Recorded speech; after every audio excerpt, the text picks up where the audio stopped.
નમસ્કાર વિદ્યાર્થી મિત્રો, મસ્ત મજાનો એક પ્રશ્ન સોલ્વ કરી. આવા પ્રશ્નો તમને ટેટ 1 ની પરીક્ષામાં જોવા મળશે. તો જો રમેશભાઈનું ખેતર ત્રિકોણાકાર છે, તેની બાજુઓની લંબાઈ 20 મીટર, 35 મીટર અને 25 મીટર છે. જો 1 મીટર વાડ કરાવી હોય તો 200 રૂપિયા થાય છે. તો રમેશભાઈના આખા ખેતર ફરતે વાડ કરાવી હોય તો કેટલા રૂપિયા થશે? બરાબર. જો અહીંયા જે ખેતર આપેલું છે એ આપણને ત્રિકોણાકાર આપેલું છે, કંઈક આવું આપેલું છે.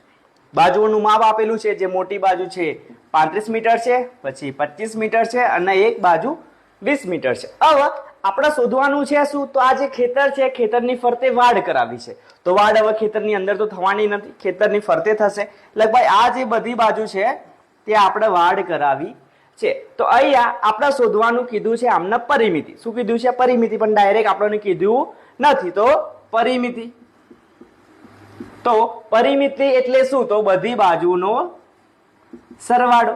જેટલી પણ બધી બાજુ હોય એ બધી બાજુનો શું કરવાનો? તમારે સરવાળો. તો આ 20, 25 અને 35, 20 ને 20, 40 ને 5, 45 ને 5, 50 ને 30, 80. તો કુલ આની જે પરિમિતિ છે એ 80 મીટર. તો ભાઈ આપણે 80 મીટર તારની વાર કઢાવવી પડશે. તો 1 મીટરના કેટલા છે? 200 રૂપિયા. તો 80 મીટરના કેટલા થશે? તો 200 ગુણ્યા તમે કરી નાખો 80. 8 દુ 16, 2 મીંડા અને આ 3. તો 16,000 રૂપિયા તમારે ખર્ચો થાય. તો અહીંયા જ્યારે પરિમિતિ શોધવાની હોય, એટલે જે આ બધી બાજુનું બહારની વાત કરી હોય તો પરિમિતિ, અને જો અંદરની વાત કરી હોય તો આપણે શોધવાનું છે ક્ષેત્રફળ.